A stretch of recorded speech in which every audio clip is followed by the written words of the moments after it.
अस्सलाम वालेकुम, बिस्मिल्लाहिर्रहमानिर्रहीम। डॉक्टर साहब जब बात करते हैं तो दिल करता है वो बातें करते हैं और बैठ कर बातें सुनते हैं। फॉर्मली तौर पर आप सब लोगों का बहुत शुक्रिया। डॉक्टर साहब इससे पहले हमारे मेजबानों का शुक्रिया अदा कर चुके हैं। मैं सीधा अपने मौजू पे जाता हूँ। आज की महफिल में तलावत कलाम पाक की केमिस्ट्री डिपार्टमेंट से नाते रसूल मकबूल पेश हुई केमिस्ट्री डिपार्टमेंट से। अल्लामा इकबाल की नज़म हुई केमिस्ट्री डिपार्टमेंट से। तो ये मेरे कॉलेज ऑफ केमिस्ट्री लग रहा है, मैं बाकी डिपार्टमेंट से। मुझे थोड़ा सा इत्तेफाक है केमिस्ट्री पढ़ने का, लेकिन इस बात को काफी देर हो चुकी है। सन 2002 में मैंने एमएससी केमिस्ट्री करने का शर्फ हासिल किया गवर्नमेंट कॉलेज लाहौर से, लेकिन इस बात को 23 साल हो गए और मुझे इसके बाद पीएचडी मेडिकल साइंसेस करने का भी इत्तेफाक हासिल हुआ।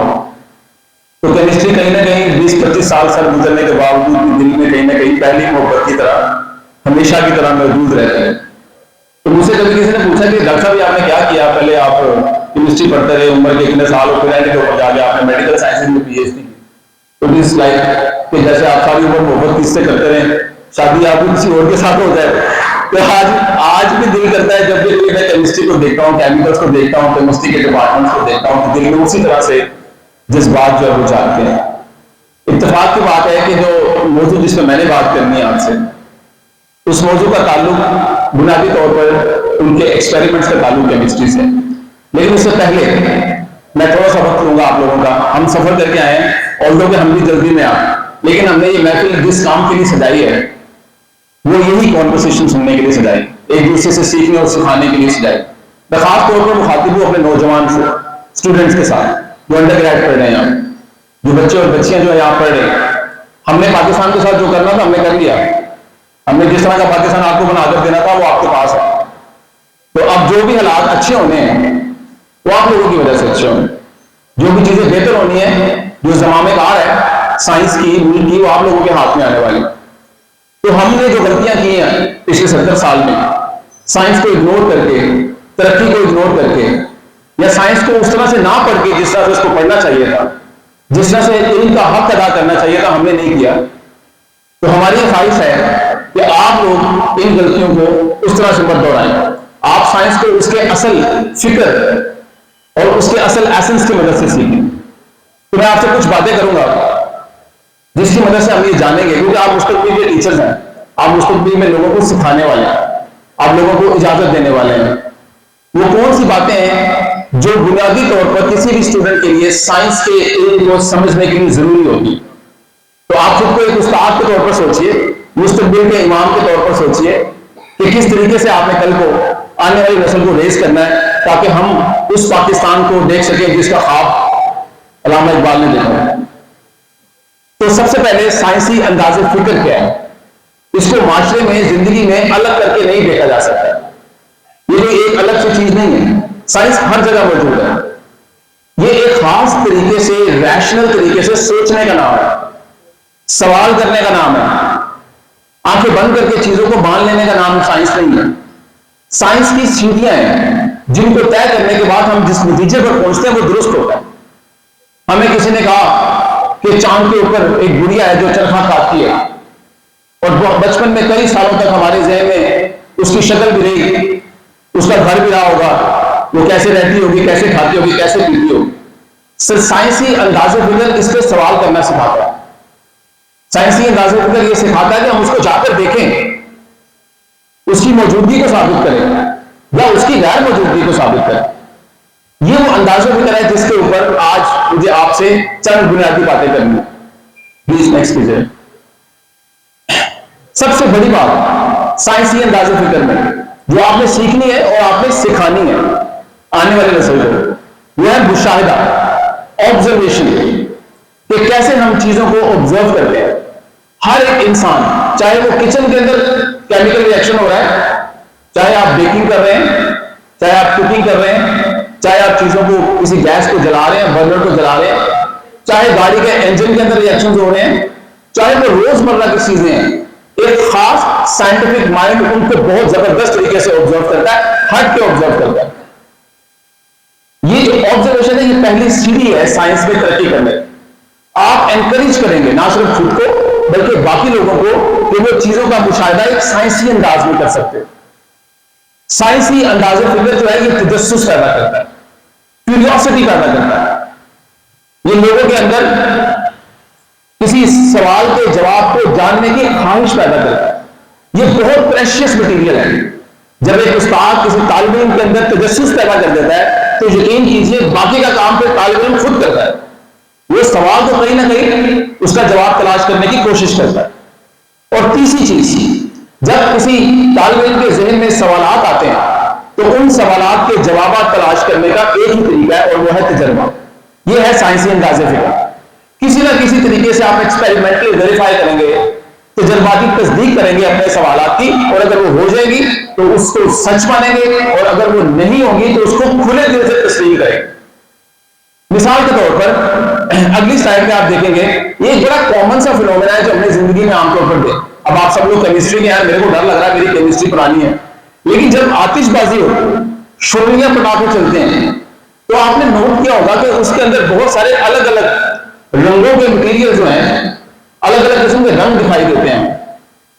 ये हम सब लोग देखते हैं, उसकी वाह करते हैं, शाबाश करते हैं, लेकिन एक साइंटिस्ट ये ऑब्जर्व करने की कोशिश करता है कि किसी मटेरियल के जलने के नतीजे में उसमें अलग अलग किस्म के रंग क्यों पैदा हो। ये किसी ना किसी तरह इशारा है इस बात की तरफ कि अलग अलग तरीके से रंग पैदा करने वाले मटेरियल्स एक दूसरे से अलग अलग हैं। कहीं ना कहीं पर इनके साफ्ट में कोई फर्क है, कहीं ना कहीं पर इनके स्ट्रक्चर में कोई फर्क है। कोई ऐसी चीज है जो एक एटम के अंदर तो है लेकिन दूसरे में नहीं है। ये चीज हमें मजबूर करती है एटम की साफ्ट को समझने के लिए, हमें मजबूर करती है कि हम देखें कि साइंसदानों ने कैसे इस बात का पता लगाया कि एक मटेरियल दूसरे मटेरियल से अलग क्यों होता है। आज हम इस नतीजे में पहुंचे हैं, आप लोग मुझसे देखकर समझते हैं, एक एटम के इर्द गिर्द मदार हो, ऑर्बिट्स हो जिनमें इलेक्ट्रॉन्स रहते हैं, उन ऑर्बिट्स की अलग अलग एनर्जी होती है। अगर किसी एटम को एनर्जी दें, उसको एक्साइट कर दें, उसको गर्म कर दें, तो व्हाट हैपन, क्या होगा, इलेक्ट्रॉन एक्साइट करके हायर एनर्जी ऑर्बिट में चले जाएंगे और उसके बाद जब वो वापस आएंगे तो जितनी एनर्जी उन्होंने कंज्यूम की होगी उतनी ही एनर्जी वो रिलीज करेंगे। जो एनर्जी वो रिलीज करेंगे वो रोशनी की शक्ल में जाएगी, और उस रोशनी का तायुन कौन करेगा, कौन सी रोशनी होगी, वो डिपेंड करेगा इस बात पे कि उन दोनों ऑर्बिट्स के दरमियान में एनर्जी का फर्क कितना है। इत्तेफाक की बात है बहुत सारे एटम ऐसे हैं जब उनमें इलेक्ट्रॉन हायर एनर्जी स्टेट से लोअर एनर्जी स्टेट में आते हैं तो जो रोशनी खारिज करते हैं वो हमारी आंखों के देखने की सलाहियत से परे होती है। इसका मतलब ये नहीं कि वो रेडिएशन खारिज नहीं करते, इसका मतलब ये नहीं कि वो फोटॉन्स जारी नहीं कर रहे हैं, लेकिन हमारी आंखों के देखने की सलाहियत कुदरत ने छोटू सी लिमिटेड सी विजिबल स्पेक्ट्रम बहुत छोटू सा है। ये इत्तेफाक की बात है, खुशकिस्मती की बात है कि एक एटम के अंदर इलेक्ट्रॉन जब हायर एनर्जी स्टेट से लोअर में वापस आए तो उस दौरान वो एनर्जी खारिज करें जिनको हमारी आंख देख सकती है, तो तब हमें वो एटम अलग रोशनी में दिखेंगे। अगर कोई साइंटिफिकली इसको ऑब्जर्व करे तो वो जरूर ये जानना चाहेगा कि मेरे पास कोई एटम हो, मैं उसको एनर्जी दूं और फिर देखोगे जब इसके इलेक्ट्रॉन वापस आते हैं तो कौन सी रेडिएशन को खारिज करें। अगर दो एटम अलग अलग होंगे तो वो अलग अलग रेडिएशंस को रिलीज करें, उनके रंग अलग अलग होंगे। इसको तजर्बाती तौर पर देखने के लिए मैंने दरखास्त की अपने दोस्तों से कि मुझे तीन मुख्तलिफ एटम्स, तीन मुख्तलिफ सॉल्ट्स की मदद से, हमारे पास कॉपर सल्फेट है, हमारे पास स्ट्रोंशियम क्लोराइड है, कॉपर सल्फेट हमें कॉपर देगा, स्ट्रोंशियम क्लोराइड हमें स्ट्रोंशियम देगा, और लिथियम क्लोराइड भी है, वो जरा महंगा थोड़ा डालिएगा। अगर ये तीनों आइटम अलग अलग है तो तीनों अलग अलग किस्म की रोशनी को खारिज करें। क्या आप मेरी बात से इत्तेफाक करते हैं? अगर कॉपर के एटम का एटॉमिक स्ट्रक्चर स्ट्रोंशियम के एटम से अलग है, स्ट्रोंशियम के एटम का एटॉमिक स्ट्रक्चर लिथियम से अलग है, तो इनकी एक्साइटेशन, डी एक्साइटेशन से रिलीज होने वाले फोटॉन्स अलग अलग होंगे। तो हम इसको तजर्बाती तौर पर महसूस करने की कोशिश करते हैं। ये काम करने के लिए, अगर आपको मेरी आवाज भी आ रही है, वैसे माइक्रोफोन की जरूरत नहीं होती उस्ताद को, उस्ताद का बोलना प्रॉब्लम नहीं है, उसको चुप कराना प्रॉब्लम। अब आपको मेरी आवाज आ रही है वैसे? क्या बात है, अच्छा। लेकिन ये तजर्बा जो है आपने बड़ी दफा किया है। जी स्टूडेंट। मेरे साथ ये एक्सपेरिमेंट कौन करेगा, कौन वॉलंटियर करेगा इस सवाल का जवाब तलाश करने के लिए? सवाल क्या है? कि अगर अलग अलग एटम्स को एक्साइट किया जाए तो वो अलग अलग किस्म की रेडिएशन यानी कि फोटॉन्स रिलीज करेंगे। तो मेरे पास वाह, हमारे पास एक यंग वॉलेंटियर है, अगर आप इसको इजाजत दे दो उसका प्लीज आप आ जाएं। और एक हमारे पास ठीक है, आप लोगों को मेरी आवाज आ रही है? इससे बेहतर आ रही है? ओके, मेरे पास एक वॉलेंटियर आ गया, शाबाश। और कौन मेरे साथ इस एक्सपेरिमेंट को करना चाहेगा? नंबर 2, एक यहां से आप आ जाइए, आप आ जाइए, आप आ जाइए। बैक बेंचेस मैं भी हूं शुरू से, ऑलवेज। अपने इसको एंड से पकड़ना, ठीक है? ऐसे करके, ऐसे करके। ओके, मुझे नहीं पता इसमें कौन सा वाला आइटम है, मिक्स हो गया, तो ये आप लोग पता लगाएंगे, ठीक है? वैसे मैं आपको हिंट दे दूं, इनमें से एक का तो मुझे क्लियरली पता है। कॉपर जब भी जलता है, बेस साइड होता है, तो वो कोई ग्रीन ब्लूश कलर की लाइट पैदा करता है। स्ट्रोंशियम का भी मुझे आइडिया है, लेकिन आप गूगल कर लीजिएगा और पता लगाइएगा इनमें स्ट्रोंशियम कौन सा है और इनमें से लिथियम कौन सा है और कॉपर कौन सा है। हमारे आप आ जाइए प्लीज, बेटा इधर हो जाए, बेटा आप इधर आ जाइए। यहां से एक वॉलंटियर, केमिस्ट्री के साइंसदान कहां है सारे? किधर गए? कौन है बहादुर? ओ आ गया, आजा आजा आजा, ये आप लेते, ठीक है? आप इसको एंड से पकड़ना सिरे से और अपने बॉडी से थोड़ा दूर रखना है, चलिए, ठीक है? जब भी आप साइंटिफिकली एक्सपेरिमेंट करेंगे, लेकिन आप लोग माशाल्लाह मुझे यकीन है कि सब के शनाख्ती कार्ड बने हुए हैं, लेकिन अगर नहीं बने हुए तो आप इस बात को मेक श्योर करेंगे कि सेफ्टी प्रिकॉशंस हो और आप तालिब इल्मों को सिखाएंगे कि वो उस्ताद की गैर मौजूदगी में कोई एक्सपेरिमेंट खुद से परफॉर्म नहीं करें। तो हम कहेंगे never try this at home. तो चूंकि अंडर एज है, लेकिन चूंकि इसका उस्ताद पास है इसलिए वो ये कर सकता है। अब हम रेडी हैं अपना एक्सपेरिमेंट करने के लिए। अब हमें क्या चाहिए? इसको जलाना है हमें। हमारे पास जलाने के लिए क्या मौजूद है? अयाज भी आप हेल्प कर दीजिए। Are you ready? Here we go. Number 1 2 पास आ गया। एंड नंबर 3 वाह, पास बिल्कुल ऐसे ये चीज। Okay, are you ready? Start observing the differences in the flame colour. तीनों के पास कॉटन है, तीनों के पास अल्कोहल जल रही है। फर्क यह है कि ये तीनों 3 मुख्तलिफ सॉल्ट्स की मौजूदगी में जल रहे हैं, इसलिए they are excited in a different way. Chemistry की मॉडर्न जुबान में इसे पता क्या कहते हैं? Spectroscopy. What you are doing right now, elemental analysis. अगर आप एक अच्छे ऑब्जर्वर हैं तो दुनिया में कोई आपको 100 एलिमेंट्स भी दे दे तो आप इसे एक टेस्ट की मदद से फिगर आउट कर सकते हैं कि भाई ये मुझे स्ट्रोंशियम पकड़ाया आपने, या मुझे कॉपर दिया है, या मुझे आपने लिथियम दिया है। वैसे मेरी समझ के मुताबिक ये सबसे ज्यादा क्लियर है इस time. Can you see this? Gas करेगा ये कौन है? ये उसके बाद इसका कलर बिल्कुल डिफरेंट है, and this will going to be like little bit bluish green, अगर आप गौर से देख रहे हैं। ये कौन है? ये कौन है? ये कौन रह गया?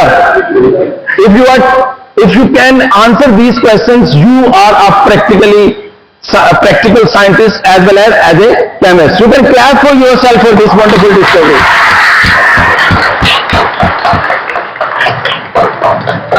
और जब तक ये खत्म नहीं होता, इनकी सजा है, let them stand there and we can still talk about other things. देखो बात सुने, ये मुझे दूसरा वाला कौन सा वाला? हाँ वो डाल दो, हाँ भर के डाल। यार मुझे ये दे दो यार, वो दूसरी तरफ। हाँ ये ठीक है, I am perfectly fine with this one. Okay, आप लोग थक तो नहीं गए? एक्सपेरिमेंट करते हुए थक तो नहीं गए? एक्सपेरिमेंट को महसूस करना, किसी चीज को अपने सेंस ऑर्गन्स की मदद से सेंस करना, ये आपके दिमाग को अलाउ करता है, इजाजत देता है टू थिंक मोर। ये आपके दिमाग में ज्यादा देर तक रिटेन रहता है। जो लोग न्यूरो साइंस पढ़ते हैं वो ये कहते हैं अगर आप मल्टीपल सेंसेस को इन्वॉल्व करेंगे किसी एक्सपेरिमेंट या ऑब्जर्वेशन की मदद से, तो वो चीज आपके दिमाग में ज्यादा देर तक रहेगी।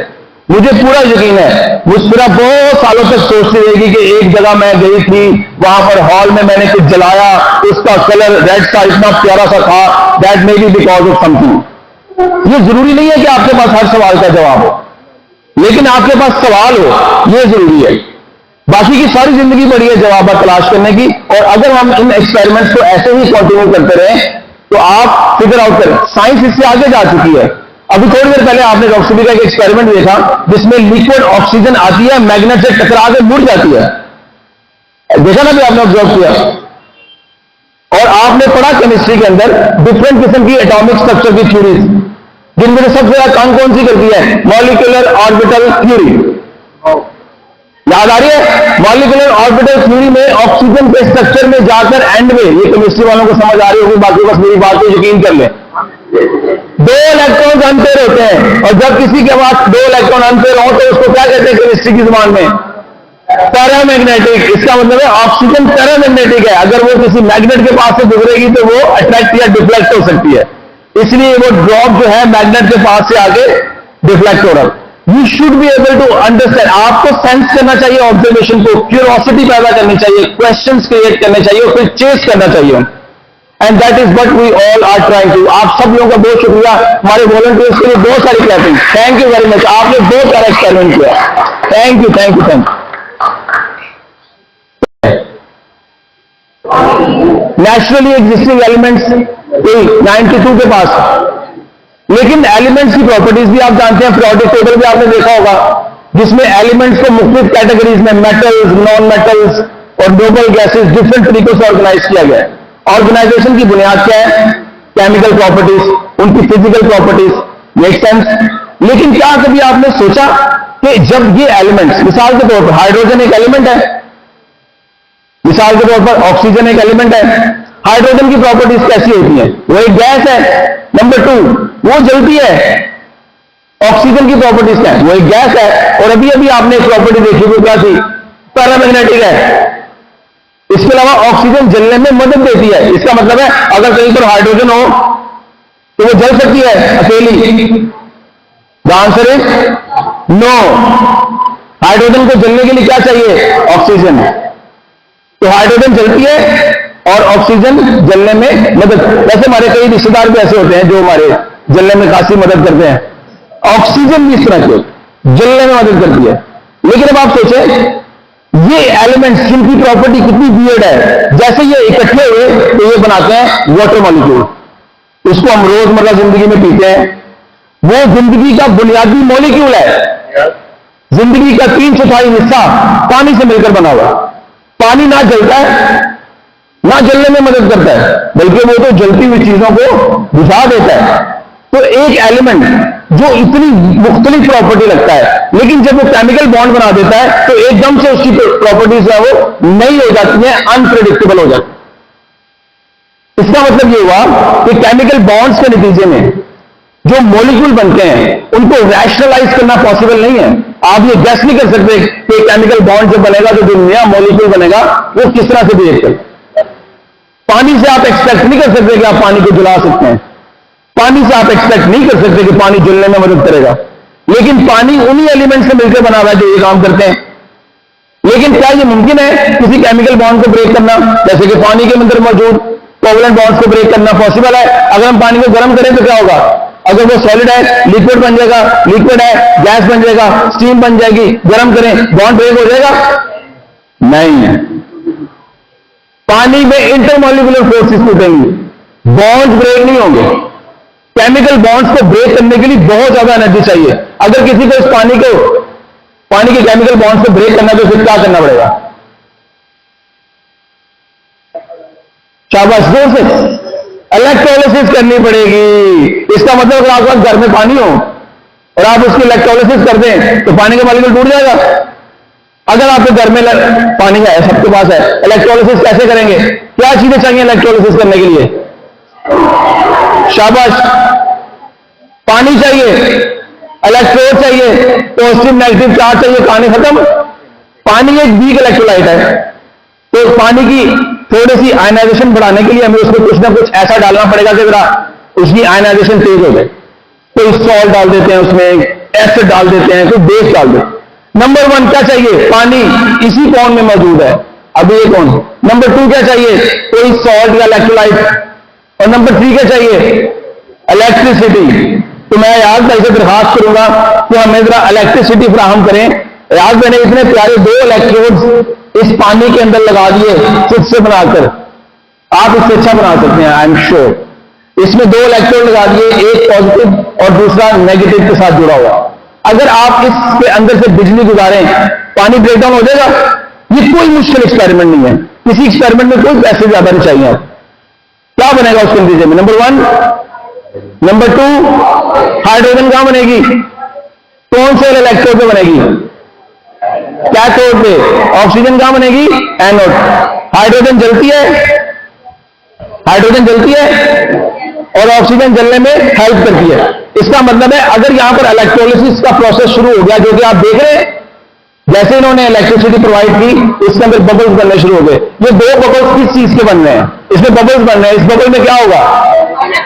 Number 1, number 2, oxygen. हाइड्रोजन जलती है, ऑक्सीजन जलने में हेल्प करती है। पानी टूट रहा है, लेकिन एक साइंटिस्ट आंखें से देखकर यकीन नहीं करेगा, एक्सपेरिमेंटली वेरीफाई करके यकीन करे। एक एक्सपेरिमेंट डिजाइन करे कंफर्म करने के लिए कि यहां पर हाइड्रोजन भी है और ऑक्सीजन भी है। क्या करेंगे? क्या करेंगे? आगे लगा देंगे, जिंदाबाद, फायर लगा देंगे।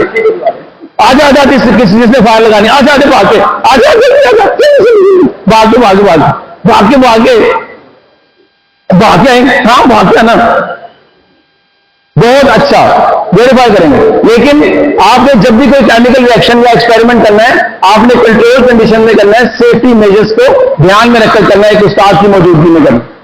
तो आ जाओ ऊपर, फिर आग लगाने में माहिर है? नहीं सर। आपका नाम क्या है? अली बाकी सर। अली बाकी, आप क्या करने लगे हैं? उनको बताएं क्या करने लगे? आग लगाने लगे। बताओ जरा, क्यों लगाने लगे आग? ताकि हम हाइड्रोजन और ऑक्सीजन को बर्न कर सकें, ताकि हम ये साबित कर सकें कि इसमें क्या चीजें हैं। हाइड्रोजन जो है आग लगाने में ऑक्सीजन इसमें हेल्प करेगा। अगर इसमें हाइड्रोजन और ऑक्सीजन, अगर इसमें खाली हाइड्रोजन हुआ तो क्या होगा? फिर बर्न नहीं होगा, क्योंकि ऑक्सीजन हेल्प करती है। बिल्कुल सही है। तो अब हम एक्सपेरिमेंट करने के लिए रेडी हैं? आप भी रेडी हैं? तो आपको, I am responsible for all my actions and the reactions after my actions. I am over 18 years old. Thank you very much. Ready? आ जाओ। ओके, बाकी से हम रिक्वेस्ट करेंगे, बाकी को हमने दिया बर्नर, और ये किसी एक बलून बबल को पॉप करने की कोशिश करेगा। आप क्या एक्सपेक्ट करेंगे? तो इसमें फायर लगेगी। आसानी के लिए इन लोगों, टेक्निकल टीम को शाबाश देनी चाहिए, प्लीज इनके लिए क्लैप करें। दे एबल, उन्होंने आपको लाइव एक्सपेरिमेंट देखने के लिए दिया और इंटरनेट से लड़ रहे हैं ये दूसरे आगे पौने घंटे से। 3 किस्मों के डिवाइसेस ट्राई कर रहे हैं कि ये लाइव स्ट्रीम आप देख पाए। तो अब आप इस बर्नर की मदद से बलून पॉप करेंगे। आपने कुछ मजा आया? मेरे को तो आया। दोबारा उधर से नजर आ रहा जो बलून, इनको बबल नजर आ रहा, उनको भी नजर आया, दोस्तों को भी। ओके, यही से करें।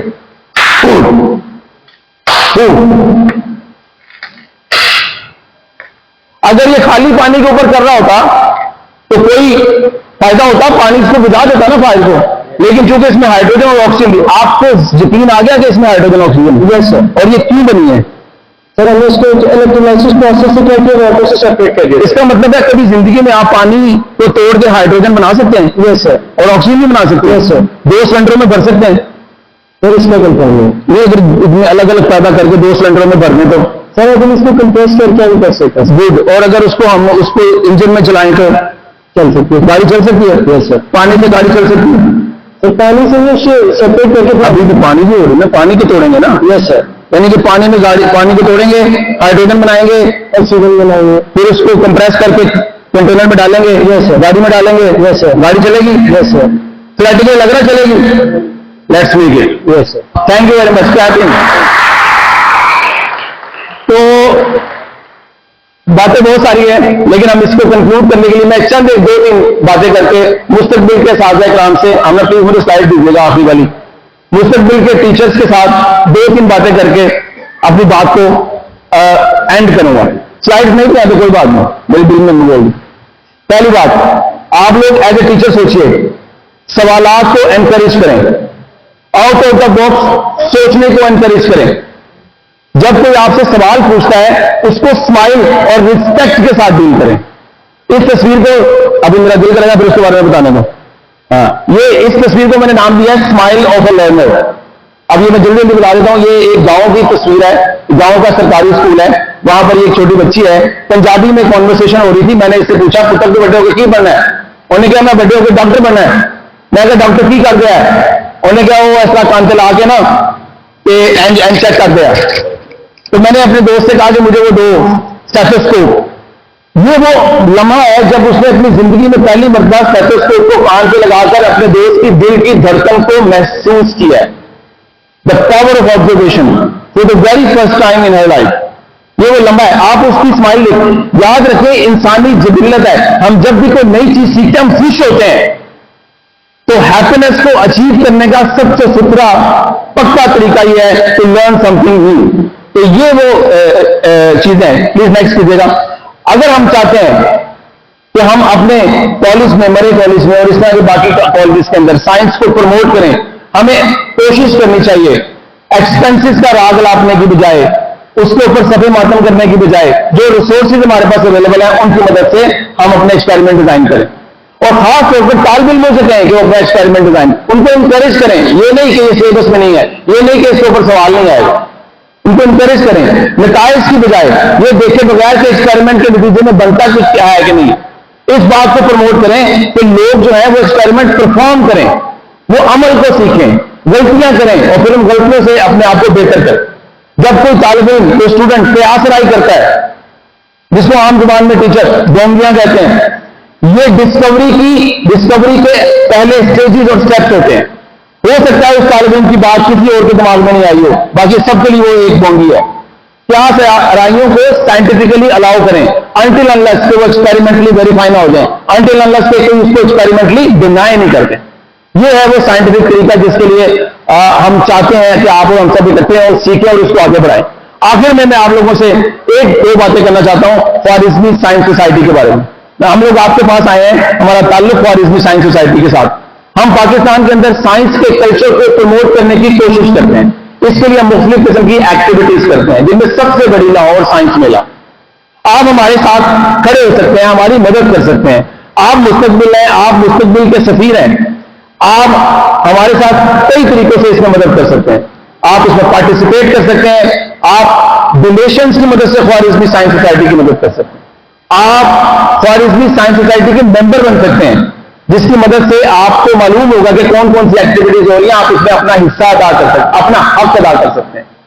इसके अलावा ख्वारिज़मी साइंस सोसाइटी जो है वो मुख्तलिफ इदारों को रजिस्टर करती है अपने साथ। मेरे कॉलेज सियालकोट को मैं सर रिक्वेस्ट करूंगा कि आप काइंडली आप रजिस्टर करें अपने इदारे को ख्वारिज़मी साइंस सोसाइटी के साथ, जिसके बाद जो एक्सपर्टीज हमने डेवलप की है साइंस को सिखाने की, वो हम आपके साथ शेयर करने के काबिल हो जाए। हमारी एक्टिविटीज में आपका हिस्सा हो जाएगा, आपको आप तक वो इंफॉर्मेशन पहुंचेगी, आपकी लैब्स में, आपके टीचर्स में, स्टूडेंट्स की मदद करने के लिए हम हाजिर हों।